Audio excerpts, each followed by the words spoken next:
Salut et bienvenue dans ce nouvel épisode du podcast Deuxième Main. Aujourd'hui, je suis avec la créatrice des carnets de Mimi, qui est une marque à base de masques chirurgicaux recyclés, rien que ça. Tu peux te présenter, comment tu t'appelles, quel âge tu as? Moi je m'appelle Marion Lescaut, mais on m'appelle plutôt Mimi, Okay. C'est mon pseudo d'artiste. J'ai 32 ans, je suis née à Lille, j'ai beaucoup bougé, et puis là je suis dernièrement revenue vivre à Lille. Et donc depuis la pandémie, j'ai ramassé une quantité astronomique de masques chirurgicaux partout par terre, et ma démarche était donc artistique pour dénoncer la pollution que ça avait générée et aussi faire un clin d'œil à la fast fashion. On les embrasse d'ailleurs. Une grosse pétition en signature, et qui a un problème aussi très important. Donc il y avait vraiment un paradoxe du tout jetable du masque qui était devenu un peu un accessoire de mode. De fait, il y a plein de masques de couleurs différentes, de styles différents qui ont été imprimés, etc. Et donc j'ai créé des vêtements et accessoires à partir de ces masques pour vraiment dénoncer cette pollution. Et du coup ça a pris une ampleur que j'avais pas du tout anticipée, j'avoue. Voilà. Toi de base tu faisais pas du tout ça? Non, en fait de base j'étais clerc de notaire, donc Okay. j'avais une vie bien chiante. Non, j'aimais mon métier, mais j'aime pas du tout la façon dont on l'exerce, comme un peu tous les métiers d'aujourd'hui. On est à 400 à l'heure et on kiffe pas en fait. Ouais. Donc c'est un métier qui peut être super intéressant si vous aimez bien le droit et tout ça, ce qui est mon cas. Mais en fait, la façon dont je l'ai exercé était ultra stressante, pour pas dire autre chose. Ah ouais. Donc j'ai eu un burn-out, j'en ai fait 2 quand même dans ce milieu. Ouais. J'ai pas du tout réussi à gérer ce stress, et donc la pandémie est arrivée au même moment. Moi j'ai récupéré tous les dossiers de mes collègues. Il y a une petite histoire comme ça aussi. Et donc du coup j'étais pas bien du tout, et le Covid et tout, remise en question, et j'ai arrêté mon boulot. Pas tout de suite, j'ai commencé à devenir artiste avec des masques chirurgicaux. C'est pas tous les jours que ça se produit, et du coup fallait quand même c'était quand même se jeter complètement dans le vide.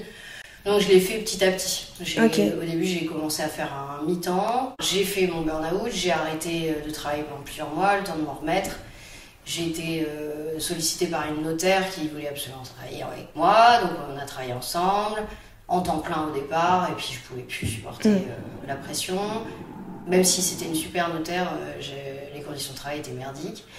Parce que c'est le système qui est comme ça, hein, et du coup je me sentais en plus complètement déphasée avec mes engagements. Et du coup après on a fait un mi-temps, et même le mi-temps j'y arrivais plus, et puis j'avais envie d'être à 100% dans ce que je faisais, mes engagements, ça me faisait beaucoup plus vibrer, ça donnait beaucoup plus de sens à ma vie. Et donc j'ai arrêté complètement, et ça c'était en 2021.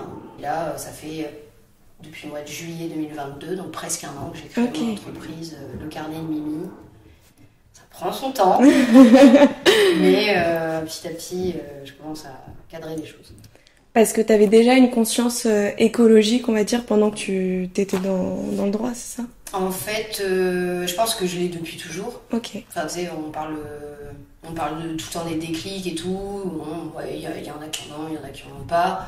Moi, j'en ai eu plein. Je pense que j'en ai depuis que je suis gamine, en fait. Et j'ai vécu aux Antilles quand j'étais petite. J'ai des souvenirs où j'adorais être dans le jardin, être dehors et tout ça. Et quand on arrivait aux Antilles, moi, j'avais une peur de l'eau. J'étais vraiment phobique de l'eau. Et quand t'arrives là-bas, c'est un peu dommage qu'on ait peur de l'eau. Et en fait, toutes mes peurs sont parties. Parce que j'ai vraiment un flash souvenir avec mon frère où il me dit viens, on va aller voir l'eau, on va voir ce qu'il y a des poissons et tout. Et en fait c'était incroyablement beau, quoi. C'était magnifique, il y avait des poissons partout, il y avait des raies, c'était dingue, il y avait des tortues et tout. Je me souviens que je prends le masque et je dis putain mais c'est marrant, c'est un masque. et je dis waouh, c'est trop ouf, et toutes les peurs étaient parties.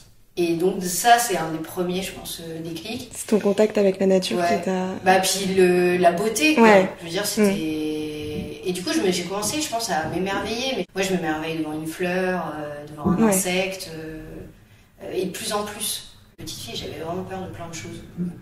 Pourquoi, j'en sais rien, je me suis expliqué. Et du coup, toutes ces peurs, finalement, aller à la rencontre de la chose, de l'objet, et la peur pouvait se disparaître aussi. Donc ça a été les premiers déclics. Après, je suis partie avec mon meilleur pote. J'avais fait donc un premier burn-out qui a été vraiment violent parce que j'avais une vie qui était à l'opposé de ce qu'il y avait à l'intérieur, je pense. J'étais en couple, même mon couple ça allait pas du tout, on se correspondait plus. Mon boulot ça allait pas du tout, je bossais comme une dingue, je gagnais que dalle, je faisais des horaires de ouf. Bref, ça allait pas non plus. Donc j'ai pété un câble et je voulais partir faire un tour du monde. Ok. Et j'étais pas du tout prête. Il m'est arrivé un accident dans mon déménagement, j'ai eu un accident, ça m'a coûté 5000 balles. Et donc c'était tout l'argent que j'avais mis de côté justement pour faire ce voyage tour du monde. Et en fait, c'est tout, il n'y a pas de hasard dans la vie. Quand je suis arrivée, je voulais commencer par l'Asie du Sud-Est, je suis arrivée en Thaïlande. C'était un endroit où on m'avait dit c'est vachement mondialisé, tu risques vu ce que tu as envie de vivre, tu risques d'être un peu pas hyper emballé, tout ça. Clairement, c'est un voyage qui m'a mis dans un état psychologique et d'éco-anxiété, mais d'une intensité absolue. Et carrément, mon corps m'avait dit beaucoup de choses, mais mon corps vraiment était en rejet de tout. Donc j'ai eu un eczéma dans les oreilles. J'avais, avec le fait qu'on mangeait épicé et que tu bouffes beaucoup d'ananas, de choses comme ça, donc c'est très acide. J'avais les commissures ouvertes et j'avais le nez avec la pollution qu'il y a là-bas. J'avais le nez complètement bouché, donc en fait j'entendais rien, j'arrivais à peine à parler, j'arrivais pas beaucoup à respirer. Parce qu'il y avait le mal-être qui se ressentait un peu aussi physiquement, quoi. Ah ouais, c'était physique. Et j'ai dû écourter ce voyage de toute façon parce que j'avais plus d'argent. Et je suis rentrée et j'ai écrit, j'aime beaucoup écrire, et j'ai écrit mes émotions à ce moment-là, et ça allait pas du tout. J'ai arrêté ce voyage et je suis partie dans des fermes en France, faire du woofing. Je travaille dans des fermes biologiques quand j'étais couvert. Et là, à l'inverse, ça a été complètement... Enfin là, ça a été la découverte de moi. Je me suis rasé le crâne, j'ai fait un truc à la Britney Spears, j'ai pété mon câble, j'ai interpellé plein de gens et tout, et puis on m'a donné des articles, psycho, tout ça. Et en fait, c'est un peu se laver, quoi. C'est se purifier, et tu le fais instinctivement, tu sais pas vraiment pourquoi. Ça concerne les femmes plus que les mecs, forcément. Où j'ai fait ça pendant un peu plus d'1 an. Ça t'a fait du bien, ça? Ah mais c'était... j'ai remangé, j'avais une force de ouf, physique. J'étais végétarienne, je m'adaptais à ce qu'on me donnait à manger, et beaucoup de fermiers bio en tout cas sont végés. Mais j'ai vu malheureusement à quel point c'était dur de pouvoir survivre face à l'agriculture ultra intensive. Et tu vois, toi t'essayes de faire des trucs bio, mais autour de toi on te gaze de pesticides et tout. Moi je vivais du chômage et dans les fermes, mais bon, il fallait aussi reprendre une activité. Quand j'étais petite, et ce que j'aimais le plus après les Antilles, c'était d'aller au ski. Donc je suis allée vivre à la montagne, je suis allée à Chamonix. J'ai vécu là-bas 4 ans. C'est le plus bel endroit du monde, les endroits les plus pollués. Ah bon? Au niveau de l'air, la pollution de l'air, parce qu'il y a l'incinérateur qui est en bas de vallée de Chamonix, qui incinère donc forcément tous les déchets de la vallée, et pas que, il y a énormément de déchets qui sont acheminés là-bas. Donc ça crée un nuage de pollution, et qui est stagné en fait par rapport au fait que y a des montagnes, donc elles bloquent dans la crevasse, elles bloquent les nuages de pollution. Donc il y a ce premier problème. Ensuite il y a le tunnel du Mont Blanc qui se relie à l'Italie. Et même chose, du coup t'as une quantité de trafic, mais colossale, des camions, des poids lourds, c'est un truc de dingue. Donc pollution à fond. Ça c'est que la pollution non visible de l'air, on va dire. Élise Lucet qui en avait fait un documentaire, mais c'est gravissime, il y a des morts, beaucoup de morts à cause de ça, des maladies très graves qui se créent, respiratoires, etc. Et c'est carrément à tel point qu'il y a des habitants en bas de vallée, parce que vraiment ce nuage de stagne, qui ne peuvent pas sortir selon des pics de pollution. Le préfet d'Annecy est parfaitement au courant, etc. C'est un scandale. Il y a un collectif qui s'appelle COL, donc comme un col, R, comme l'air Ouais. pur, qui s'est créé pour dénoncer tout ça. C'est à tel point que même si t'as un potager et que t'as des poules dans ton potager, tes œufs sont impropres à la consommation. C'est une catastrophe vraiment environnementale. Ça, c'était un premier point. Et puis, je vais revenir sur la Thaïlande 2 secondes, mais mon gros choc en Thaïlande, c'est une fois on voulait faire du snorkeling avec mon pote, donc ce que j'avais fait aux Antilles, pour se trouver des tortues et tout ça. Et en fait, on n'a pas trouvé des tortues, on se retrouvait avec des pailles, des déchets et tout ça qui rentraient dans le tuba et machin. Et en fait, on n'a jamais vu de tortue. Puis un jour, on parlait avec un mec qui faisait de la plongée et qui nous dit, mais en fait, pas du tout, il n'y a plus du tout de tortues depuis... que c'est mondialisé. Donc les tortues, elles ont fui parce que sinon elles meurent, etc. Donc je suis à Chamonix, en fait un jour je suis en train de manger avec mon mec. Je suis donc face au Mont Blanc, la plus belle vue du monde. Il y a des déchets partout. Et c'est les déchets McDo. On pète un câble, on ramasse tout. Et on crée notre premier collectif ça vient de là. de déchets. Ok. On fait plein de trucs, on lance plein d'actions. On a mis leurs déchets à l'entrée de Chamonix. Et on voulait faire bouger les choses, mais pour des raisons X et Y, on est parti vivre en Charente-Maritime, se rapprocher de la mer. Tu disais que quand t'étais petite, t'avais plein de peur, plein d'angoisse. Ouais. Aujourd'hui, t'en as moins, mais est-ce qu'elles se sont déplacées un peu vers autre chose ? Aujourd'hui, non, en vrai, j'ai pas peur de grand-chose. Ou en tout cas, toutes les peurs, je les combats. Après, si, la plus grosse peur, c'est nous, l'être humain, de ce qu'on va en faire, et c'est les autres. Donc toi, t'es très engagée, très activiste, comme tu disais. Est-ce que c'est difficile d'être aussi engagée quand tu vois, sans blâmer personne, mais quand tu vois à côté qu'il y a des gens qui font rien, quoi ? Est-ce que moralement, c'est facile à tenir ? Alors, il y a des phases. Là, je suis pas dans une mauvaise période, donc je pense beaucoup plus positivement. En fait, je pense que si je ne m'engage pas et si je n'agis pas, je peux pas montrer... en fait, c'est une question d'exemple et d'exemplarité. Et que si je ne lance pas quelque chose, personne ne le fera non plus. J'ai déjà reçu des messages que je trouvais absolument désagréables, genre mais pourquoi tu ramasses la merde des autres, c'est génial ce que tu fais, mais pourquoi tu le fais, etc. En fait, pourquoi je le ferais pas ? Franchement, je pars du principe où j'ai absolument rien à prouver à personne, à part à moi. Donc ça, ce combat, je le fais avec moi surtout. Et si je me suis levée un matin et que j'ai ramassé ces masques, c'est parce que j'étais vénère contre les gens, bien sûr, mais je l'ai fait pour moi. Je le précise à nouveau. Non, je les lave, les masques. Et en ramassant, j'appure des choses, je nettoie des choses. Et je me nettoie aussi moi-même, en fait. Okay. Tu as créé un peu avec ta marque Carnet de Mimi, un peu un univers un peu barré, un peu positif, un peu derrière le message que tu portes en faveur de l'écologie. Même dans tes défilés, il y a quelque chose d'hyper positif, il y a quelque chose d'hyper joyeux. Est-ce que c'est important pour toi d'allier un peu une cause aussi importante avec quelque chose d'hyper positif ? Ouais. Depuis que je suis petite, mon frère me le disait, c'était drôle parce que j'ai toujours fait la con, j'en ai rien à foutre de regarder les autres. Et c'est resté. Et c'est quelque chose que j'ai envie vraiment de continuer à avoir et de garder du positif. C'est pas parce qu'on parle de trucs hyper négatifs qu'on n'a pas le droit d'en rire. Et il faut absolument apporter de la légèreté sur des choses aussi lourdes, en fait. Et voilà, c'est ma façon de faire. C'est génial comme façon de faire. Merci. Parce que ça donne un côté à la marque. C'est pas juste une marque, quoi. Il y a une personne derrière et ça se voit qu'il y a une expérience de vie, il y a une volonté de changer les choses et ça personnifie le truc, quoi. Après, il y en a plein, ils me disent mais pourquoi t'as pas dit parce qu'on m'appelle la reine des masques et tout ça. Parce que déjà, je suis pas sûre de faire sur des masques toute ma vie, parce que j'ai plein d'autres combats, que je pense à plein d'autres projets artistiques. Donc le carnet de Mimi, je suis partie de chez mon père du jour au lendemain. Je suis partie sans rien. Sans souvenir, sans rien. Donc j'avais pas de souvenir, j'avais rien du tout. Et mes amies sont la prunelle de mes yeux. J'ai grandi avec elles et j'ai perdu tous ces trucs avec elles. On avait créé un blog, du coup j'ai récupéré ces photos comme ça au fur et à mesure. Et j'avais pas d'ordinateur, j'avais pas tout ça. Et je me suis dit, je veux plus jamais reperdre mes souvenirs. Donc je vais me les mettre sur internet, comme ça je sais que même si on me dit on connaît toute ta vie et tout ça, au moins moi ma vie je l'ai, elle est là. Et donc c'est le carnet de Mimi, tout simplement. Et ça a commencé comme ça, donc si tu regardes mon Insta au début, ça n'a strictement rien à voir, c'est vraiment ma vie, tu vois. Et donc comme ça fait partie de ma vie, c'est en moi, tu vois, j'ai ce bouquin qu'on m'a offert de Camille Etienne, qui est un bouquin qui est juste magnifique, vraiment.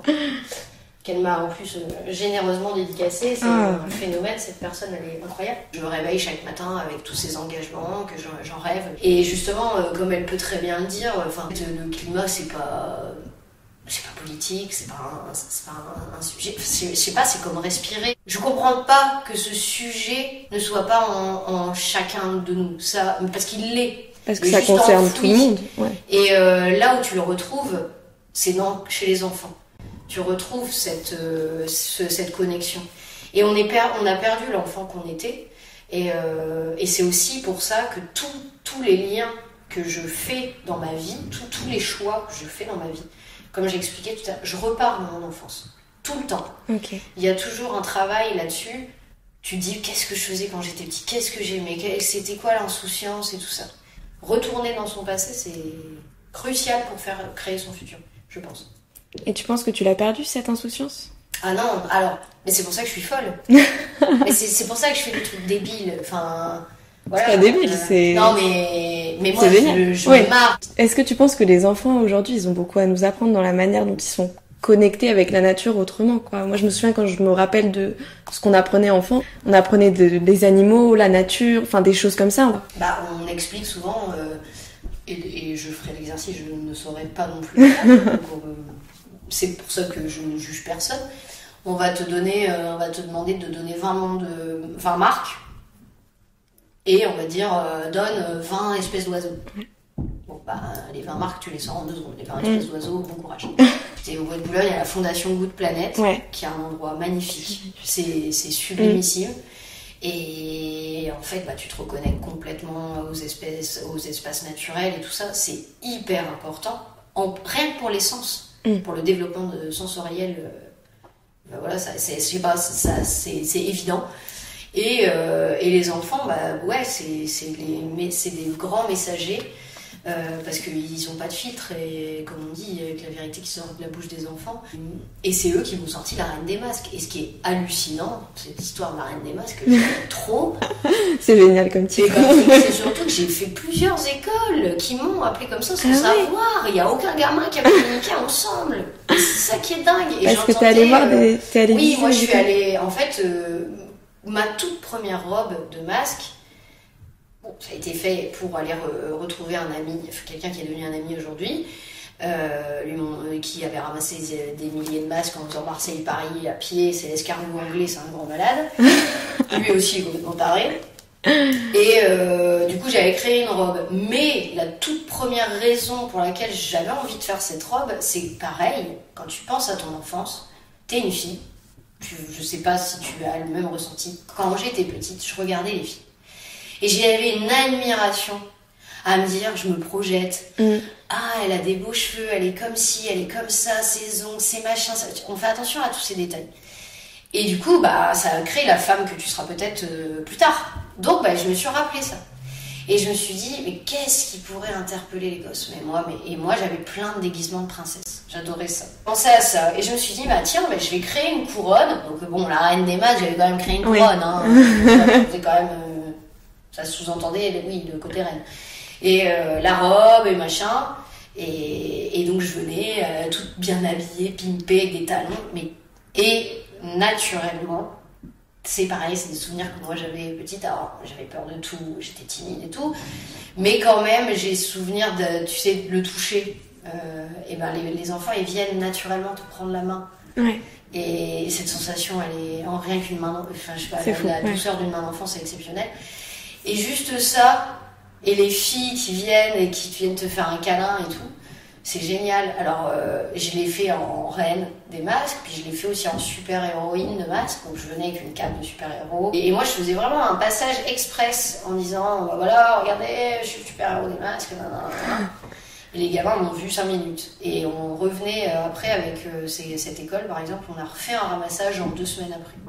Je suis arrivée, tous les gamins hurlaient, elle est où la Reine des Masques ? Elle est où la Reine des Masques ? Elle est où la Reine des Masques ? Et tout. Et c'est carrément les parents qui m'ont dit, mais rentrez, parce qu'ils nous font chier, ils vous appellent, ils vous veulent et tout ça.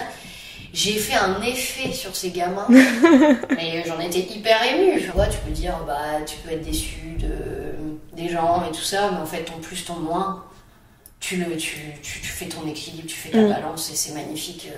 juste de vivre. C'est important pour toi cette transmission de valeurs et d'un monde nouveau. Tu fais des ateliers aussi de couture. Ouais, alors justement, il y a les enfants, Ok. puis il y a les grands-parents. Ok. Et les émotions, les enfants, c'est des émotions très, très positives, solaires et tout ça. Les chiens ne font pas des chats, je sais que je suis le sosie de ma mère sur plein de choses, et ma mère est directrice d'EHPAD. C'est comme ça d'ailleurs que je sais comment laver les masques. Parce qu'elle gère la blanchisserie, elle m'avait expliqué comment on faisait. En fait, j'aimerais bien créer un espèce d'EHPAD, mais écolieu, enfin un truc un peu barré. Ok. Et je dirais qu'il y ait des enfants, des grands-parents, et que ces ateliers de transmission, justement, parce que ceux qui ont le savoir, c'est ceux qui sont en train de mourir dans des EHPAD et qu'on n'écoute pas parce qu'on n'a pas le temps. Et voilà, et hier soir, j'ai rencontré, j'ai vu Raoni, le chef de l'Amazonie, et juste, wow, c'est des fonctionnements qui sont complètement différents, mais il y a la question de vivre ensemble ne se pose pas. Ils vivent ensemble, ces gens. Et pourquoi on a tout individualisé comme ça ? Pourquoi voilà, alors après tout est relatif, tu peux te retrouver dans des situations où effectivement tu parles de tes parents qui sont complètement séniles, ça doit être très dur à gérer. Donc toi t'es très engagée et je trouve que tu me dis si le terme te va, t'es un petit peu parfois dans la provocation, j'ai envie de dire. Oui. Mais j'essaye d'être modérée, tu vois. Et tu fais un peu des collections qui ont un aspect érotique parfois. Oui. Et je trouve ça malin un peu d'allier un peu les masques, tous les déchets avec la sexualité, qui sont deux trucs qu'on met un peu sous le tapis, quoi. Ouais, c'est pas faux. Alors, le côté, la collection érotique, c'est offerte à moi, puisqu'on m'a contacté pour faire partie d'un concours. Mais Madonna, l'érotisme, je suis très très ouverte d'esprit. Et du coup, c'est un sujet qui me plaît. Et j'aime être sexy, j'aime, encore une fois, je pense pas vraiment aux autres, c'est surtout pour le miroir que je m'auto-reflète. C'est important. Et aussi, c'est important de donner un côté sexy à quelque chose qui n'est pas du tout. C'est ça. En tout cas, moi, quand j'ai commencé à ramasser les masques, et que je l'ai fait sur les réseaux, c'est parce que je tapais hashtag masque, j'essayais de voir si les gens étaient comme moi. Et je suis loin d'être la seule, très loin. Bien sûr, il y a des milliers de personnes qui ont fait ça, heureusement, merci à eux. Merci. Et sauf que on a essayé de trouver des trucs un peu funny, quoi, pour dire c'est de la grosse merde ce truc. Puis on parlait que de Covid, donc fallait contrebalancer. Trouver un truc un peu plus cool. La course au like, moi je m'en tape, mais c'est hyper important. Si t'as 200 likes, tu sais que t'as sensibilisé 10 fois plus de personnes que si t'en as qu'un. Donc ça a commencé comme ça. Et tu trouves ça dur justement un peu de devoir jouer le jeu des réseaux sociaux pour mettre ton travail un peu engagé en avant? Eh bien non, au début je pensais, et en fait j'ai rencontré tous mes nouveaux amis. Et c'est que j'ai fait que des belles rencontres. Donc en fait c'est un kiff. Après des fois c'est fatigant. Donc maintenant je m'autorise des pauses, tu vois. C'est pas grave, de toute façon on m'attend pas. C'est justement ce qui fait qu'on m'attendait pas non plus, qui a surpris tout le monde et qui est cool. Voilà. Ok. Et t'as été contactée par Canal+ pour faire une émission avec Antoine Decaune, c'est ça? Ouais, un costume. Un costume. Oui. Tu dis sur ton compte Insta que t'as été déçue de toi-même. Est-ce que c'est dur quand t'es déçue de toi-même de repartir après? Ouais. Quand tu t'appelles Mimi. J'ai coécrit un bouquin qui s'appelle Nos émotions face à l'urgence écologique. Et en fait, je peux pas rester avec une émotion négative pour toutes les raisons que je t'ai expliquées tout à l'heure. J'ai besoin de la transformer en positif. Sinon, ça va pas. Donc, je repars. Et en mars, et ça repart. Et non, j'ai été déçue de moi parce que y a des trucs dans ma vie, genre passer mon bac, j'en avais rien à faire. Faire un costume pour Decaune, c'était beaucoup plus important. Je comprends. Tu vois, c'est des trucs parce que et c'est pas parce que c'est Decaune ou machin, c'est pas, encore une fois, c'est par rapport à moi. J'ai pas le droit à me planter sur un truc pareil. C'est pour moi que je fais ça. C'est pas pour lui à la base. C'était pour ma visibilité, et pas que ma visibilité. C'est pour transmettre ce fameux message, sensibiliser. J'essaye de jamais oublier le pourquoi je me lève et pourquoi je le fais. Et c'est vraiment transmettre un message. J'adorerais que le monde entier soit au courant qu'il y a des masques partout, qu'il y a des déchets partout. On le sait tous au final, puisqu'il y a plus de plastique bientôt que de poissons, mais Voilà, mais ouais, je sais pas, c'était important. J'ai imprimé un petit extrait d'un texte que t'as mis sur Instagram. Ouais, vas-y. On peut en parler? Ah, vas-y. Ok. Tu dis, c'était en novembre 2022, ouais. Tu dis, en proie à beaucoup de doutes, de changements de vie personnelle, d'une poisse qui gravite pas mal et d'un syndrome de l'imposteur grandissant, j'ai clairement eu envie de baisser les bras ces derniers mois. Ouais, C'était une période très difficile. Ouais, c'est un moment où tu disais, tu précises qu'en gros, tu gagnes 0 € en moyenne pour 80 heures par semaine. Ouais. Et c'est toujours le cas. C'est toujours le cas. Ouais, parce que bon, je fais rêver avec ma vie, mais en attendant, je mange pas tous les jours. On va dire ça comme ça. Comment tu t'es remise un peu de ça? Eh ben, j'ai fait une belle rencontre. Bertrand. C'est ce que t'expliques, ouais. Bertrand qui va m'entendre, tu vas être content que je te parle de tout. C'est ça, tu vois, c'est haut, c'est bas. J'étais vraiment dans le down et puis ça faisait des mois que je travaillais, que je m'épuisais, que j'avais l'impression d'être justement dans cette machine et j'arrivais pas à la faire fonctionner.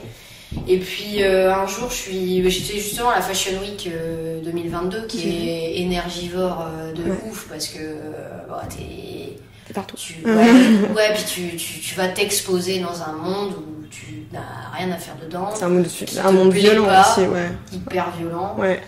Enfin, moi, justement, j'aime être dehors, franchement, j'aime être dehors, pieds nus, avec mes crocs et traire une chèvre, me foutre en plein milieu d'une fashion week avec ma tenue. Oui, je kiffe parce que je transmets un message hyper important, mais je suis pas du tout bien, je suis pas dans mon élément, quoi. Donc, voilà. Et au même moment, Bertrand m'appelle, que j'avais contacté complètement à l'arrache par rapport à une amie, l'amie avec qui j'ai écrit le bouquin Nos émotions face à l'urgence écologique. Je lui envoie un mail pour savoir si je peux faire un show, un défilé, un truc, un machin. Puis je me vends, je me brade tout le temps, ça me fatigue. Et il me répond, mais j'écris vendredi à 19h et il me répond le lundi matin à 10h, il m'appelle, tu fais quoi, ok, défilé, qu'est-ce qu'on fait, comment et tout. Je le fais parce que c'est à Lille et que je suis à la maison. Et à la base, on devait repartir, mais on était complètement paumés avec mon mec, on avait rendu notre maison, on vivait avec le camping-car, mais dans des conditions... Et donc je fais ce fameux défilé Maker Faire à Lille et la Maker Faire, Bertrand, tu ne m'avais pas menti, c'était un truc de ouf en termes de personnes, quoi. Il y a eu plus de 30 000, 40 000 personnes sur le week-end. Et on fait un défilé de dingue. Et je sais pas, il se passe un truc. Coup de cœur pour Bertrand. Ouais, très très belle rencontre qui m'a permis de rebondir. Et de rester à Lille, finalement. Ok. Et aujourd'hui, t'as un nouveau projet. J'en ai plein. Ouais, t'as plein de nouveaux projets liés au programme Artisan d'art à Tech Shop Lille. Et tu dis que c'est un peu une alliance entre le numérique et l'art. Oui.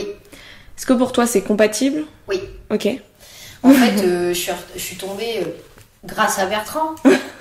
Toujours Bertrand. C'est pour ça que voilà, je peux pas te cracher dessus. Non. Maker Faire, c'est un événement qui rassemble en fait ce qu'on appelle des makers. Donc j'en suis une aujourd'hui. Donc c'est des créateurs à partir de récup, mais même plus, ça va beaucoup plus loin. Je le décris très mal, mais c'est des designers de ouf, des ingénieurs de ouf qui pensent vraiment à créer des choses à partir de beaucoup de récup d'objets, de trucs hyper futuristes, mais enclin justement avec la transition écologique et tout ça. Maker Faire appartenait au Tech Shop, c'est une marque qui appartenait au Tech Shop et donc à Leroy Merlin.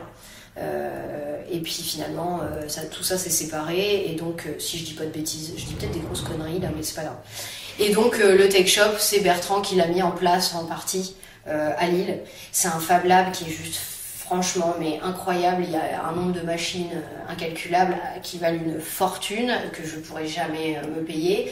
Et il y a un programme spécial qui est financé cette année par la région Hauts-de-France et qui s'appelle Artisan d'art, qui lie justement le numérique, parce que ce sont des outils numériques, il y a l'imprimante 3D, la découpe laser, le scanner 3D, il y a plein de choses, il y a du thermoformage, enfin, je parle de trucs, je pense que tout le monde ne comprendra même pas. C'est pas grave.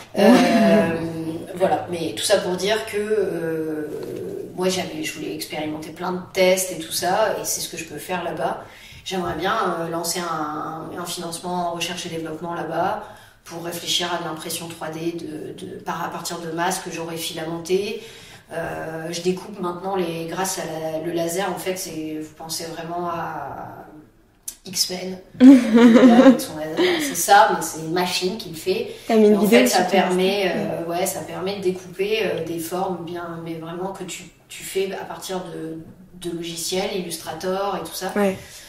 Et c'est un truc qui va super bien ensemble. Alors, moi, j'ai quand même des problèmes, moi, psychologiques encore avec ça, parce que numérique, ok, mais égale consommation d'électricité et tout ça. Donc, je me dédouane complètement en expliquant que le Tech Shop est ouvert tous les jours de l'année, à peu près. Et que si j'étais pas là, de toute façon les machines tournent. Okay. Donc je les utilise parce qu'elles tournent. Et oui. Voilà. Mais à titre personnel, je pourrais jamais m'imaginer créer peut-être. Enfin, où il faudrait que je fasse un Fab Lab.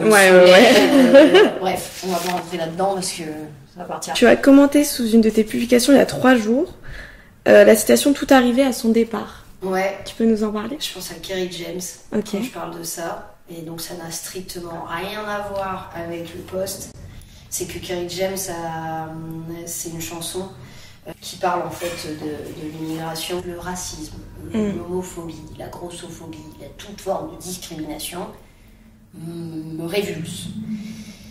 Et particulièrement, je ne sais pas pourquoi, peut-être le fait d'avoir vécu aux Antilles, et je ne peux pas supporter qu'on parle comme ça de ces personnes. Et en plus, s'ils sont arrivés, leur arrivée a forcément un départ. Donc je crois que c'est banlieusard. Et du coup, Kerry James le dit, mais avec des mots qui sont sublimes. Et il explique qu'en plus on les a parqués dans des bidonvilles, qu'on les a toujours stigmatisés et qu'on les fait passer pour des dangereux gangsters, mais finalement qui sont les gangsters. J'aime beaucoup cette phrase, elle résonne beaucoup en moi. T'as beaucoup de combats en toi, je trouve, qui t'animent. Est-ce que tu te sens un peu comme, j'ai envie de dire, missionnée de devoir changer le monde ? Ouais. Depuis toujours. Depuis que t'es petite ? Ouais. Et pourquoi, j'en sais rien. Voilà, mais en tout cas, depuis que je suis née, et des souvenirs que j'en ai, je me dis, je peux pas être sur Terre pour rien. C'est pas possible que ma vie n'ait pas de sens. Je saurais pas t'expliquer. La mort, ça te fait peur ou justement c'est ce qui te... Je pense que je peux pas ouvrir ma bouche là-dessus parce que je l'ai pas vécu. Je suis pas arrivée près de la mort. Okay. J'ai un ami, un de mes meilleurs amis, qui a vécu qui a eu un gros problème de santé. J'y étais pas confrontée. Par contre, ce mec, j'ai une admiration profonde pour ce gars.